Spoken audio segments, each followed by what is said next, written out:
Bom, neste momento vamos ter a segunda apresentação, que vai ser preferida pelo professor Daniel Augusto Zacarias, ele que é geógrafo, doutor em Ecologia e Evolução pelo Instituto de Ciências Biológicas da Universidade Federal de Goiás, tem mestrado em Gestão da Água e da Costa pela Universidade do Algarve. No contexto do turismo, atua nas áreas de políticas públicas, representações e experiência dos turistas, principalmente em contextos urbanos e costeiros. Coordena o grupo de trabalho em mudanças climáticas, biodiversidade e saúde pública, onde desenvolve estudos para compreender como as mudanças climáticas poderão afetar a distribuição e persistência de espécies. Então, desde já, quero convidar o professor Daniel para apresentar o seu tema e, posteriormente, partilhar conosco o que tem de sua pesquisa. Professor Daniel, toma a palavra. Obrigado, professor Moussa. Vou tentar partilhar aqui também, para ver se conseguimos visualizar a todos. Eu espero que me corrijam se eu estiver com algum problema no meu ecrã.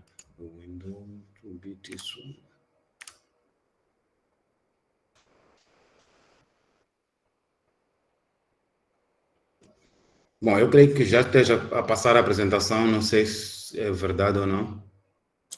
Tá. Ok.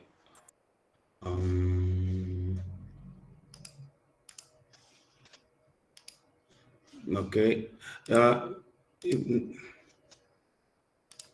Eu creio que não passa em tela cheia, não? Eu acho que em tela cheia não vai passar. Penso que em tela cheia também não vai passar, como aconteceu. Mas, bom, vamos acompanhar. Eu creio que podemos seguir assim como está. Só que isso vai dificultar a movimentação aqui. Deixa eu só tentar retificar alguma coisa aqui. Present every screen. Cancel. Não.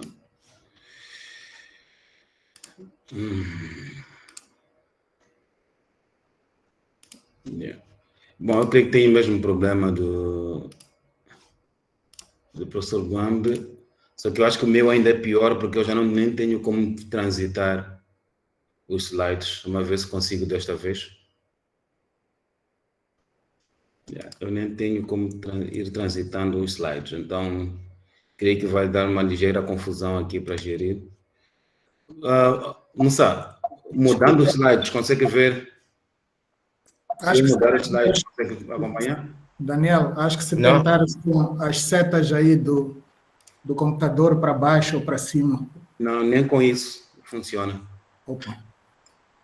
Nem com isso funciona. Deixa eu ver que alternativas estão aqui. Essa coisa do Google Meet não é tão eficiente. Daniel, pode mandar pode mandar para mim por e-mail, por favor? Ok, tá bem, acho que é a melhor alternativa. Deixa eu só passar.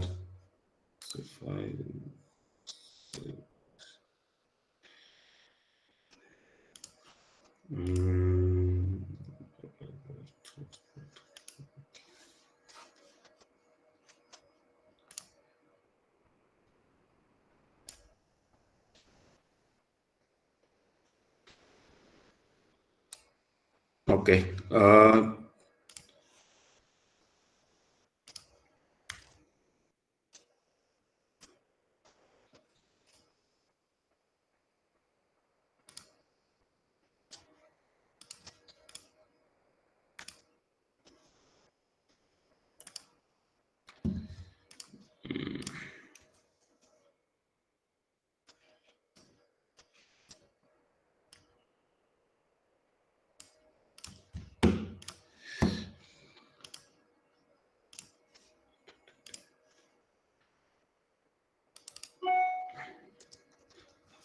Bom, pessoal, já enviei.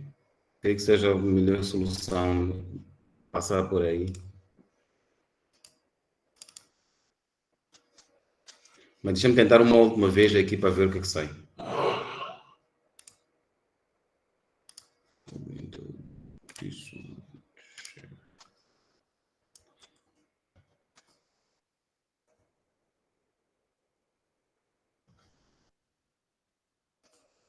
Agora conseguem ver o meu ecrã? Perfeitamente. Tá. Professor Fred não precisa passar a apresentação desse lado, que eu já converti, estou a fazer a apresentação em PDF, então acho que vai ter a mesma dimensão. Ótimo. Ok. Então, como dizia o Mussa na introdução, eu chamo-me Daniel Zacarias, sou professor na Universidade Eduardo Mondlane, onde estou afeto à Escola Superior de Hotelaria e Turismo de Inhambane, onde tenho trabalhado com disciplinas ligadas a turismo urbano e mais uma e outra disciplina. Eu recebi o convite primeiro do professor Guambe para participar deste webinar, deste ciclo de palestras. Eu achei que seria conveniente olhar para uma análise retrospectiva, talvez, das políticas públicas de turismo no contexto de Moçambique, tentando perceber como é que foi sendo feita essa transição ao longo dos tempos. Grande parte das coisas que estão aqui já foram bem iniciadas pelo professor Guambe, então possivelmente eu possa correr em alguns aspectos que já foram referenciados, ou talvez reforçar alguma ideia que o professor Guambe tenha apresentado.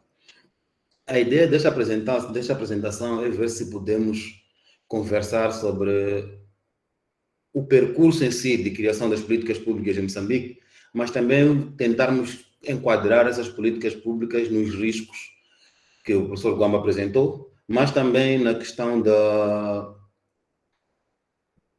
diferença que existe entre o que está escrito como política pública e o que realmente acontece na prática. Então, é mais um balanço para saber quais são os ganhos, quais são as perdas e o que é que se pode mudar. Professor Daniel, pode ligar a sua câmera? A minha câmera voltou a fechar, né? Eu estou com a câmera estou em PDF, eu não sei se consigo passar tranquilamente. Agora sim, agora sim. Ok. E consegue também ver a apresentação, né? Conseguimos ver, sim. Ok, tá bem, perfeito. Então eu vou prosseguir. Vamos tentar conversar de quatro aspectos fundamentais, né? O primeiro seria a complexidade do turismo em si como uma atividade, que é para dar-nos aquele impulso que nos vai permitir compreender o contexto da planificação turística em Moçambique. E depois vamos tentar olhar para questões do ambiente de negócios e de competitividade, que é, acima de tudo, no meu entendimento, uma consequência desse processo de planificação turística em Moçambique. Mas porque estamos em período de pandemia, seria também importante conversar sobre como é que está a pandemia em Moçambique e qual é a resposta do setor público de turismo a esta pandemia. E no fim vou apresentar algumas considerações finais, que é mais para gerar debate do que para trazer conclusões realmente, porque as conclusões já são conclusões inacabadas. Ok, quem olha para este modelo, quem trabalha com turismo já sabe que o turismo é uma atividade extremamente complexa. O volume de atores, as interações que existem entre os recursos, a estrutura, a superestrutura, é tão grande que gerir turismo significa gerir um conjunto, uma área muito grande. Então, considerando que o turismo é uma atividade complexa, há uma necessidade muito grande de se tentar criar um corpo teórico, um corpo legislativo, um corpo de políticas públicas que permita garantir essa influência que existe entre vários elementos que interagem entre si para criar o que nós chamamos de turismo. A movimentação de pessoas requer um conjunto de infraestruturas, seja para a movimentação, seja para o seu acolhimento, exige que haja um recurso numa região e existem vários atores que vão atuando nesta atividade. Então, gerir turismo é, acima de tudo, uma questão de adequação de políticas públicas que permitam garantir esta interação. Como é que este contexto foi funcionando no nosso país? O professor Guambe já falou muito bem que podemos dividir o contexto de planificação pública de turismo em Moçambique em três partes principais. A primeira, que vai até 1975, que é o período da independência, que que marca 1975 é a nossa independência, e marca o fim de uma era, de uma filosofia de pensamento que é bem diferente do que foi aparecendo depois. Mas depois temos um período que não podemos chamar de um período sombrio, que vai até 1992, como foi referido antes, que é da independência até o fim da Guerra Civil, porque 2 anos depois da independência nós temos a Guerra Civil, mas depois nós tivemos um terceiro ciclo, que é o ciclo posterior ao fim da guerra, mas que também pode ser subdividido em pequenos ciclos. Por quê? Porque o fim da guerra determinou a necessidade de eleições gerais, que é para a escolha do presidente da República, membros da Assembleia da República e mais, e estes, cada um destes períodos foi sendo caracterizado por uma nova filosofia, a semelhança que também aconteceu no Brasil, em que nós temos um conjunto de respostas como resultado de cada regime de governação. Então, este período que segue o fim da Guerra Civil em Moçambique também pode ser fragmentado em vários bocados, porque, como dizem alguns autores, a planificação do turismo, os ganhos ou as perdas que aconteceram a nível do setor do turismo sempre foram resultado de respostas e necessidades filosóficas de quem governava o país, ou seja, do governo do dia. Mas porque estamos nesta fase de pandemia e nós estamos a perceber que a Covid está a forçar, de alguma forma, a mudança de paradigma na gestão do turismo, nós vamos simular que há um ciclo que se pode iniciar com a Covid, então já começamos a chamar possivelmente um quarto ciclo que vem em diante. Como é que foi o histórico da primeira fase do desenvolvimento turístico? Bom, é suposto aparecer em animações, mas em PDF já não é possível. Mas o que se pode dizer é que nos anos 50 é que começa realmente a se formar uma estrutura de gestão do turismo em Moçambique. Estamos então no regime colonial e cria-se a primeira comissão de museus e relíquias históricas de Moçambique, que é uma comissão que tinha a responsabilidade de fazer uma inventariação dos recursos culturais existentes e sua promoção a nível regional e a nível internacional. Alguns anos depois, por volta de 1959, é criado o primeiro Centro de Informação e Turismo de Moçambique, que era uma entidade que foi criada para comercializar o turismo, não só a nível da Europa, mas também a nível regional, principalmente aproveitando o mercado sul-africano e do Zimbábue, que são nossos vizinhos mais próximos.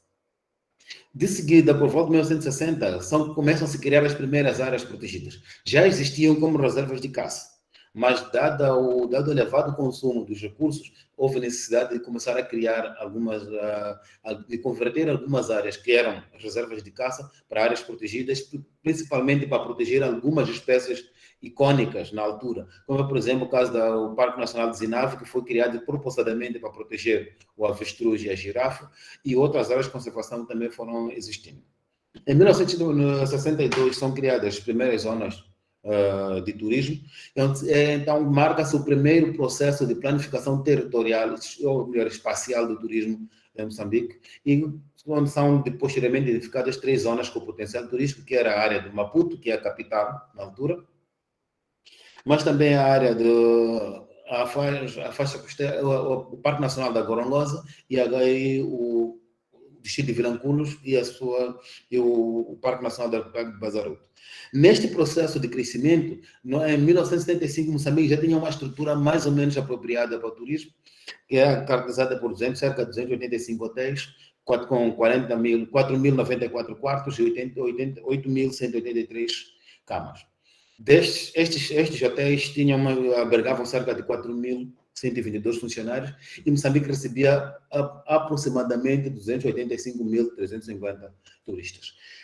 É um esforço que foi sendo feito no período colonial, mas este esforço que foi criado nessa altura era mais para vingar a ideologia colonial, porque a maior parte do turismo era um turismo internacional, sem possibilidade da comunidade negra participar nessa atividade, mas também era uma forma de Moçambique, de Portugal, na altura que foi o nosso colonizador, vincar a sua soberania no contexto da região austral, principalmente na briga que existia com a África do Sul e o Zimbábue, na altura, sob o domínio inglês.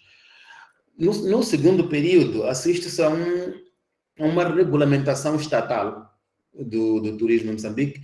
Moçambique teve a independência em 1975 e começam já a procurar criar-se estruturas para garantir o desenvolvimento sadio do turismo em Moçambique. Então, o que acontece é que, logo de imediato, em 1975, com a independência, procura-se planificar e promover turismo tanto para nacionais e estrangeiros. O que é que isso significa? Enquanto antes da independência o turismo era mais para estrangeiros, com a independência começa a se promover um turismo nacional, um turismo doméstico, que na altura era chamado de turismo popular, que era mais uma forma de turismo necessária para elevar a cultura nacional e principalmente aumentar a consciência de classe do ponto de vista dos moçambicanos. Pouco depois é criada uma comissão específica para a definição de uma política de turismo, mas que não funcionou da melhor forma devido a vários fatores. E em 1977 o turismo é reconhecido pela primeira vez como um fator dinamizador do desenvolvimento econômico em Moçambique. Infelizmente, no mesmo ano, inicia uma guerra civil que vai acabar travando todos os esforços que vinham sendo desenvolvidos na altura. Mas também destaca-se a criação de vários outros elementos, como é o caso da criação da Secretaria de Estado da Cultura, depois a sua extinção posterior para a criação do Ministério da Cultura. Então, o que acontece é que o turismo passa a ser visto não só como um setor isolado, mas um setor que se junta à cultura como fator de crescimento, e este aspecto acaba influenciando futuramente todo o processo de planificação do turismo em Moçambique. É preciso lembrar que no histórico da criação dos ministérios de turismo em Moçambique, sempre tivemos ou o Ministério do Turismo ou o Ministério da Cultura e Turismo. Há sempre esta tendência de aproximar o turismo da cultura, que começou realmente quando Moçambique conquista a independência e começa a gerir os processos de desenvolvimento do turismo em Moçambique, no seu território. Mas depois temos esta fase, que é a fase mais atual, que é desde a assinatura do Acordo de Paz de 1992 até a atualidade, que é um processo que é marcado por eleições gerais e por diversas filosofias, diversas abordagens do setor do turismo em Moçambique. Por exemplo, nas eleições de 94 e 1999, em que o presidente da República era João Chissano, o turismo era visto como uma estratégia para garantir o desenvolvimento do setor privado. Ou seja, procurou-se utilizar o turismo como uma ferramenta-chave para garantir o envolvimento do setor privado e o seu desenvolvimento. Nas eleições posteriores, 2004 e 2009, muda-se de abordagem no contexto de Moçambique e o turismo passa a ser visto como uma estratégia para garantir o desenvolvimento. Ou seja, associa-se o turismo e os distritos, que é a segunda menor unidade territorial em Moçambique, associa-se o turismo e o distrito como principais polos para o desenvolvimento em Moçambique. Então, há uma mudança de filosofia, que é, enquanto nas primeiras duas eleições olhava-se para o turismo como fator de desenvolvimento do setor privado, no segundo já se olha como uma estratégia nacional, em que as políticas são geradas já a nível nacional para poder garantir o desenvolvimento a nível dos distritos. Nas duas últimas eleições, que são as eleições de 2014 e de 2009, o turismo volta a assumir uma outra abordagem, que já não é só como fator de desenvolvimento, e passa a assumir o turismo como um fator globalizante. A visão atual do turismo é que o turismo deve garantir exposição de Moçambique a nível do mundo. Então, estas três filosofias acabam demonstrando como é que o setor, a questão de políticas públicas de Moçambique foi sendo discutida. Mas também é neste período onde se dão os grandes avanços para o desenvolvimento do turismo em Moçambique.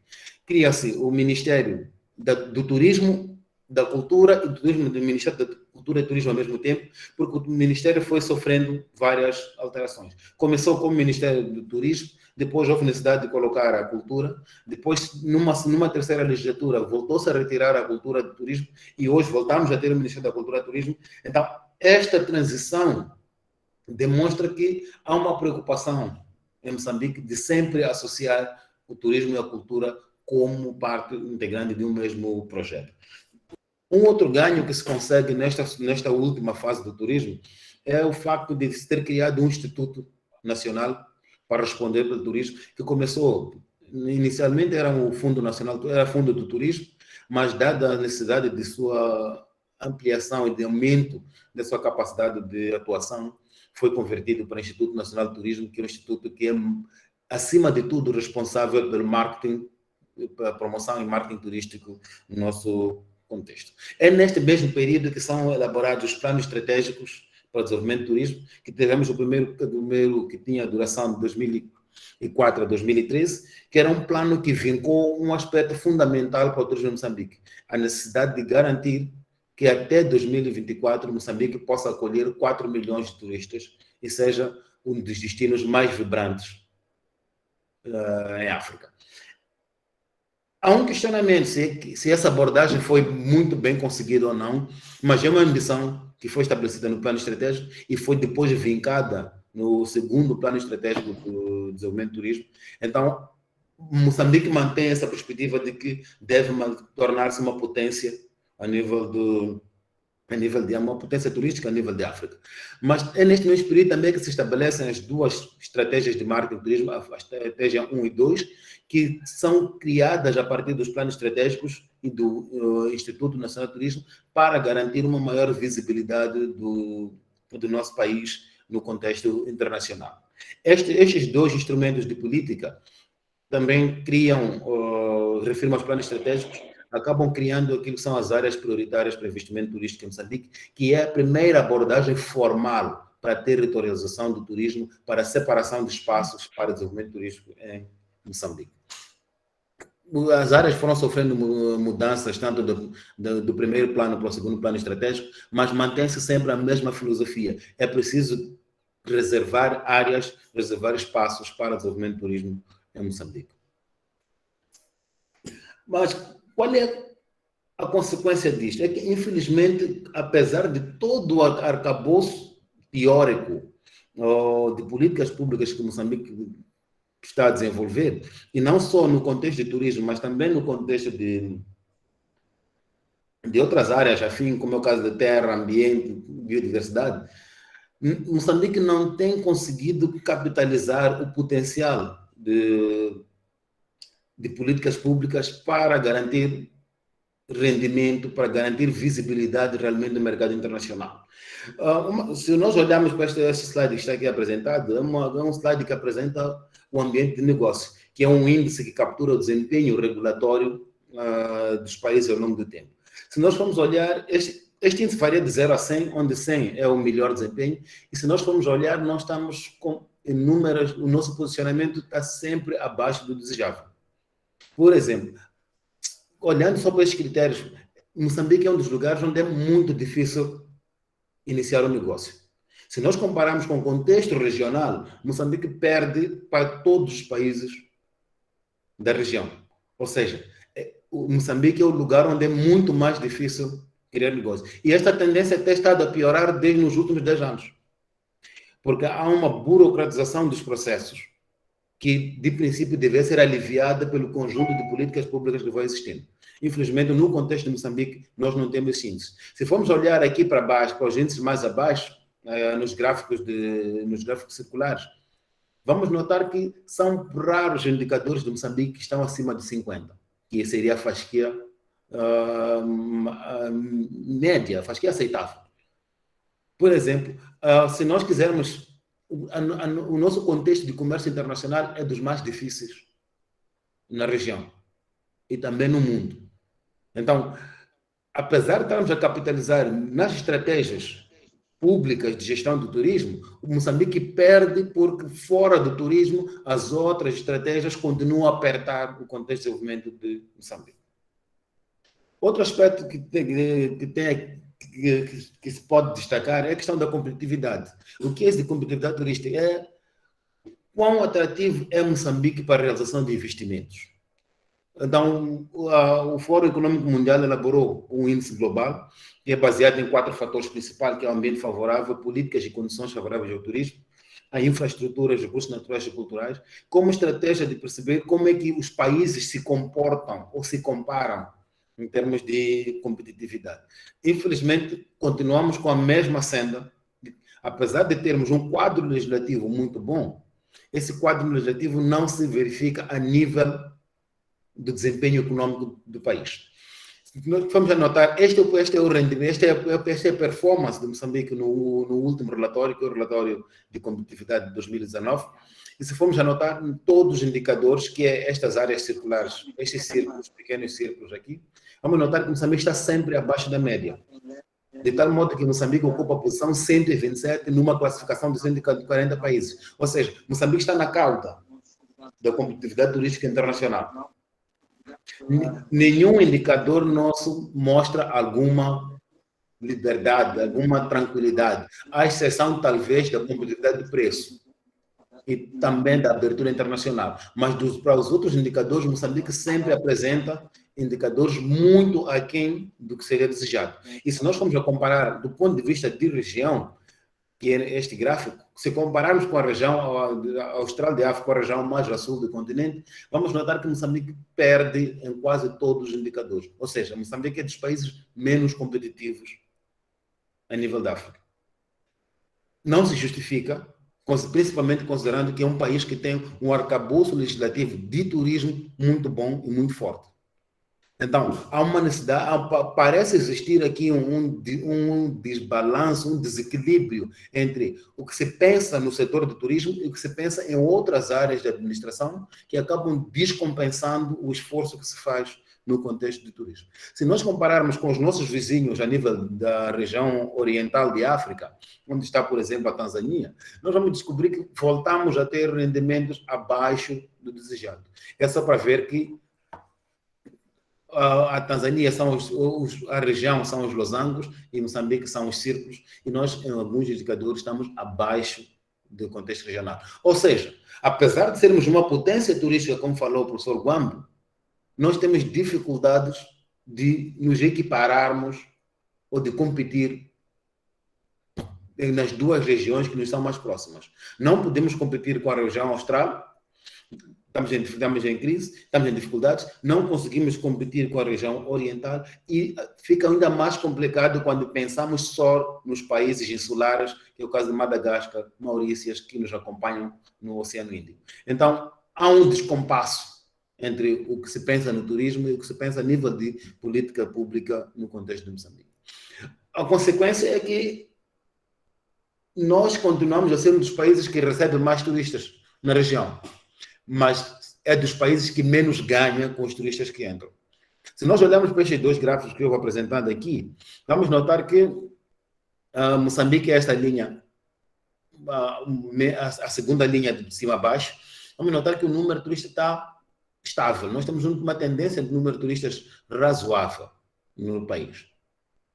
Temos as maiores tendências de crescimento em Moçambique. Mas se nós olharmos na figura ao lado, vamos verificar quanto é que cada turista gasta no país. Vamos notar que em Moçambique, cada turista que entra gasta apenas $120 em média. E comparado com a Tanzânia, que tem $1.800, é uma desvantagem muito grande. Ou seja, Moçambique vai continuar a receber um número grande de turistas, mas não vai ganhar com isso. E só vai enfrentar custos. Por quê? Porque não existe uma política de balanceamento que permita associar a entrada de turistas aos ganhos que o país realmente precisa ter. Então, esta é uma das lacunas, uma das disparidades que existem entre o que se pensa do ponto de vista de políticas públicas e o que se pensa do ponto de vista do que se faz no contexto de prática a nível de Moçambique. Bom, porque nós estamos no contexto da pandemia, seria importante olhar para esta pandemia porque, de alguma forma, vai alterar os processos de gestão pública de turismo.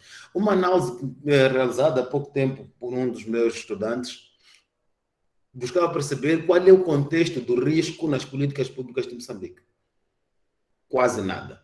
Ou seja, a nossa planificação é feita sem contar com riscos. Então, a Covid-19 pode ser uma oportunidade para nós incluirmos questões de riscos nos processos de planificação. Esta é a tendência de infecções de Covid em Moçambique. Já tivemos o nosso primeiro pico até fevereiro. Já estamos a entrar agora para um segundo pico de infecções. E estes números acabaram, tal como em todo o mundo, impondo restrições na movimentação de pessoas. Como podem ver, há uma redução drástica de cerca de 51% da taxa de ocupação dos hotéis em Moçambique, e esta redução drástica da taxa de ocupação dos hotéis vai claramente influenciar aqui a suspensão de postos de trabalho no setor turismo. Como se pode ver no gráfico abaixo a vermelho, o setor de hotelaria e restauração é o setor que mais perdeu empregos neste período. Então, há uma necessidade de se pensar como é que nós podemos gerir questões de risco e evitar que haja realmente perdas associadas a qualquer crise que possa aparecer em Moçambique. Então, esta pandemia pode ser uma estratégia para garantir um repensar das políticas públicas de turismo em Moçambique. Mas Moçambique não ficou parado.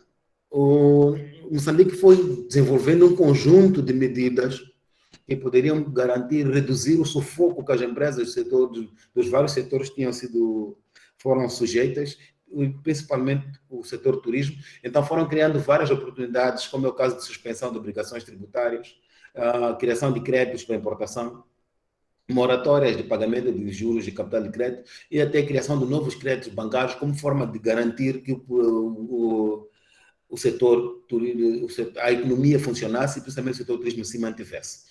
Mas neste contexto é de aplaudir a resposta rápida para a criação de um selo limpo e seguro, no contexto de Moçambique, que já tem 102 selos emitidos e já treinou mais de 434 estabelecimentos para a sua aplicação. Ou seja, apesar de não existir uma planificação para risco, o surgimento da pandemia da Covid-19 forçou a uma resposta rápida para garantir a possível retoma do turismo, que foi com a criação do selo limpo e seguro. Considerações finais. Eu gostaria de deixar perguntas aqui, mas porque eu acho que eu é que devo receber perguntas, deixei apenas considerações finais. O primeiro argumento aqui é que o nosso quadro de políticas públicas no setor turismo é demasiado rico. Sendo demasiado rico não justifica algumas falhas do sistema, algumas falhas no desenvolvimento, esta lacuna entre o que se pensa e o que se faz. Porque há muita coisa que está escrita, há processos muito claros sobre como é que deve seguir, o turismo deve desenvolver, mas infelizmente parece que a implementação destas estratégias acaba criando algum desamparo. Nesse caso, há necessidade de se garantir a consolidação das estratégias de visões de desenvolvimento do setor. Ou seja, nós tivemos uma fase em que tivemos um sistema de governação que foi claramente colonial. Esse sistema de governação colonial teve a sua ruptura com a independência e Moçambique adotou uma economia socialista, que durou até o fim, mais ou menos, da guerra. E, seguidamente a esta fase, Moçambique adotou uma economia de mercado. Só que esta economia de mercado foi sendo desenvolvida de uma forma em que não se nota com muita facilidade a transição e consolidação de processos. Nas duas primeiras legislaturas, Moçambique assumiu que o turismo tem que ser para capitalizar o setor privado. As duas legislaturas seguintes já cortaram esta necessidade, ou seja, não sabemos se os 10 anos das duas primeiras legislaturas consolidaram realmente o papel do setor privado.